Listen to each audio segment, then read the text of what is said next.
गुज़िश्ता कुछ दिनों के अंदर जो है बड़ी गर्मा-गर्म खबरें गर्दिश में चल रही थी। राना सनाउल्लाह साहब ने भी कहा था कि जी वज़ीर आला जो है ये टार्ज़न बना हुआ फिरता है। आपको 9 मई अब याद आ रहा है इतने अरसे बाद। Sir, we are really not interested in attacking on Afghanistan. जो इलेक्शन की पॉलिटिक्स है पिछले 1-2 साल में उसमें दिख रहा है कि पीटीआई के अलावा सर्वाइवर कोई नहीं है।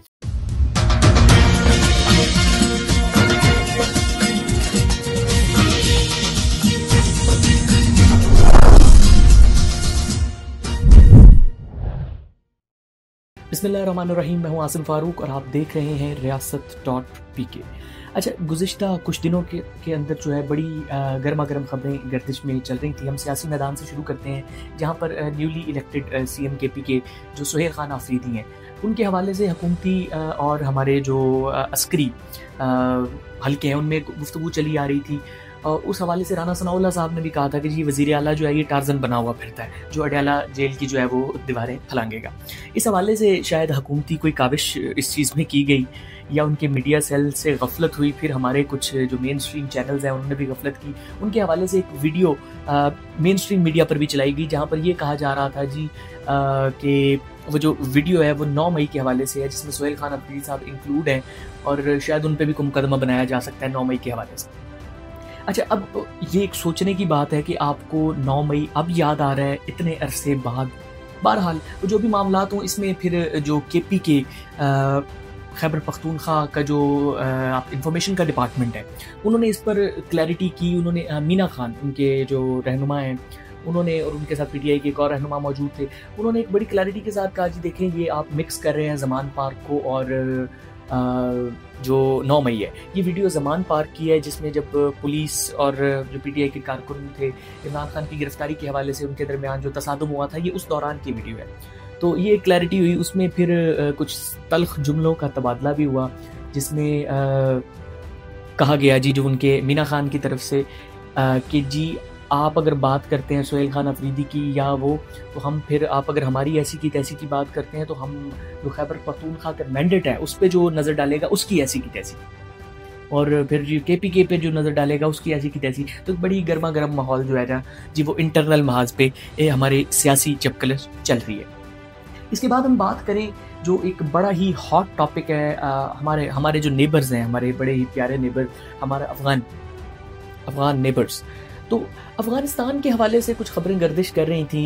एक वीडियो सोशल मीडिया पर गर्दिश कर रही थी, मुख्तलिफ अकाउंट्स की तरफ से वो अपलोड की गई।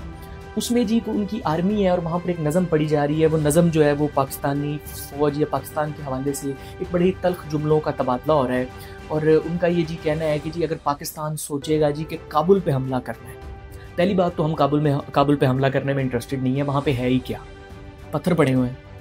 अब पत्थरों को हमने क्या करना है? आप खुद पत्थर ढूंढ रहे हैं ताकि रीबिल्ड कर सकें और आप धमकी दे रहे हैं कि पाकिस्तान अगर काबुल पे हमला करेगा जी तो हम इस्लामाबाद जला देंगे। Sir, we are really not interested in attacking on Afghanistan. Kabul पे अटैक करके हमने क्या लेना है? वहाँ पर पत्थर हमने लेने हैं। वो पत्थर जिनसे आप रीबिल्ड करना चाह रहे हैं आपको पत्थर नहीं मिल रहे। और इस्लामाबाद को आप थ्रेट करके क्या समझते हैं? पाकिस्तान कोई तीसरे दर्जे का कमज़ोर मुल्क है जिसके पास दुनिया की कमज़ोर तरीन आर्मी है। We are the 7th largest army in the world. और जिस रशिया को मात देने में, जिस यूएस को मात देने की आप बातें करते हैं, कभी आप उनसे जाके पूछ लें, आप यूएस से, CIA से पूछ लें तो कि आप अफगानिस्तान में वो क्यों नहीं जीत रहे थे। So they only word thing Pakistan. So Pakistan stands for you. और मैं ये हमारे नॉर्मल अफगान भाई हैं, कई उनके मसाइल आते हैं हमारे पास। पिछले दिनों एक हमारे भाई का इशू आया हुआ था, उनके मतलब एक बच्ची को कैंसर था, they want to live in Pakistan. तो वो तंग थे। आपके इन बयानात की वजह से हमने आपको 3 डेकेड्स तक पाकिस्तान में पाला है।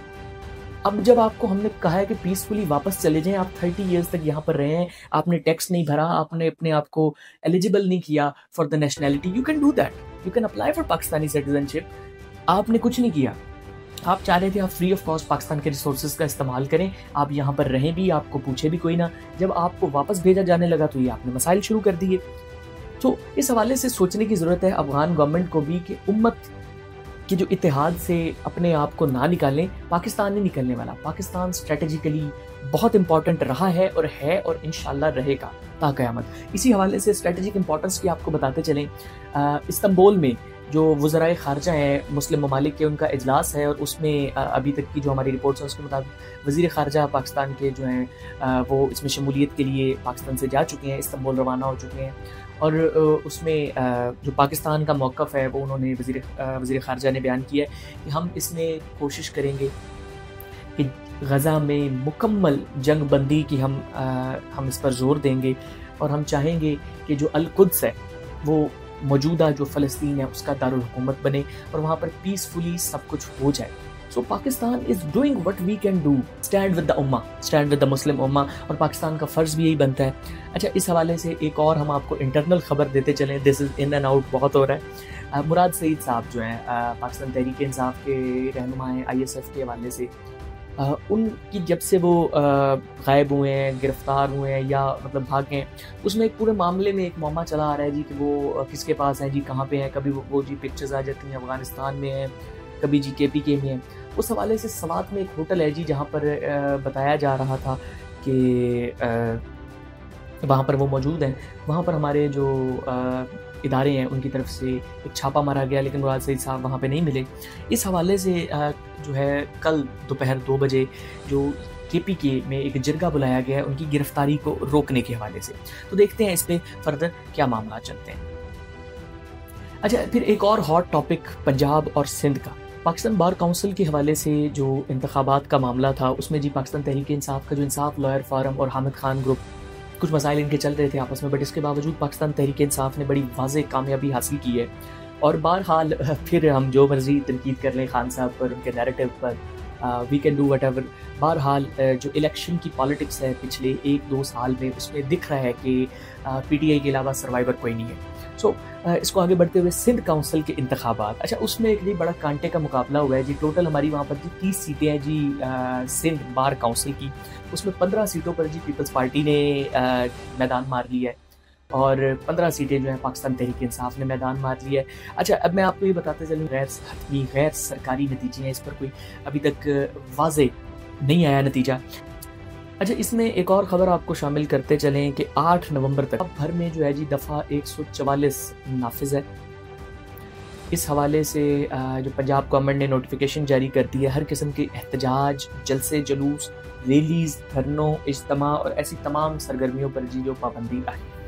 सो जो एक पाबंदी आयद है इस हवाले से, क्योंकि हमारा नवंबर का जो महीना है वो बड़ा हॉट गुजरना है। हमारे जो सहाफ़ती हल्के हैं वो बार बार बता रहे हैं मुख्तलिफ शवाहिद की सूरत में, कुछ चीज़ें ऐसी हैं जो हम बता सकते हैं, कुछ हम ऑन कैमरा नहीं बता सकते। बहरहाल कहा यह जा रहा था कि जी सहाफ़ती ज़राए की तरफ से गैर मुसद्दक़ा भी इतलात हैं कि सोमवार को यानी आज के दिन 27वीं आइनी तरमीम का ड्राफ्ट लाया जाएगा असम्बली में, और आज तक तो अभी तक कोई ऐसी खबर नहीं मिली। सो होपफुली इन दैट अगर 27वीं आइनी तरमीम बार काउंसिल के ऐलानात के बाद आती है, वकला की तरफ से इसका क्या रिएक्शन आएगा, इस बारे में एहसन भवन साहब से जब एक सहाफ़ी हमारे ने रब्ता किया तो उन्होंने कहा जी कि हम अगर हम जीतते हैं तो 27वीं क्या हम 28वीं तरमीम भी लाएंगे। तो बहरहाल इस पर देखते हैं फिर जो हतमी नतीजा आता है उसमें जो वकला का रिएक्शन है, इंशाल्लाह हम कोशिश करेंगे हम उनसे भी लाएँ कि आइनी तरमीमात के हवाले से उनका रिएक्शन क्या बनता है। एक आखिरी खबर आपको देते चलें, PTI की जो पुरानी लीडरशिप है जी, जिसमें फवाद चौधरी साहब, इमरान इस्माइल साहब एंड ऑल दैट इंक्लूडेड, वो जी जो वाइस चेयरमैन है पाकिस्तान तहरीक इंसाफ शाह महमूद कुरैशी साहब, उनसे उनकी मुलाकात हुई है जी हॉस्पिटल में। और इस हवाले से जी वो अकेले मौजूद थे जब इनको इंटरवीन करने दिया गया, तो उन्होंने जो अपने साथ पुलिस वाला मौजूद था उसको कहा था कि मेरे वकील को बुलाओ कि मेहमान आए हैं मिलने। सो इस बारे में फिर डॉन ने भी कुछ खबर दी, जिस पर फवाद चौधरी साहब ने ट्वीट किया एक बड़ी तनकीद के साथ कि जी डॉन जैसा अखबार भी जी वो वेरीफाई नहीं करता और हमें ये कहा जा रहा है जी कि ये पाकिस्तान तहरीक इंसाफ तोड़कर को फॉरवर्ड ब्लॉक बनाना चाह रहे हैं और इस तरह की कोई सिनेरियो चल रहा है। उन्होंने कहा खुश आइंद हम इस पर पैगाम लेकर गए थे शाह महमूद कुरैशी साहब की तरफ, क्योंकि PTI की जो मौजूदा क़यादत है ये मज़ाहमत मफाहमत के चक्कर में उन्होंने मज़ीद मुश्किलात का इजाफा किया है और इसका कोई नतीजा नहीं निकल गया। तो हम ये सोच रहे हैं कि इस पर हम मफाहमत के ज़रिए खान साहब को बाहर लाएँ और पूरे मामला तो हम सब जी खान साहब के साथ लॉयल हैं। अच्छा, इसके मुकाबले में शाह महमूद कुरैशी साहब ने कहा जी कि उनका ऐसा कोई मामला नहीं है, उनका कोई ऐसा उनके साथ शामिल होने का इरादा नहीं रखते। सो इसी के साथ ये थी आज की कुछ खबरें। इसी के साथ इजाज़त दीजिए, अंटिल द नेक्स्ट टाइम, अल्लाह हाफ़िज़।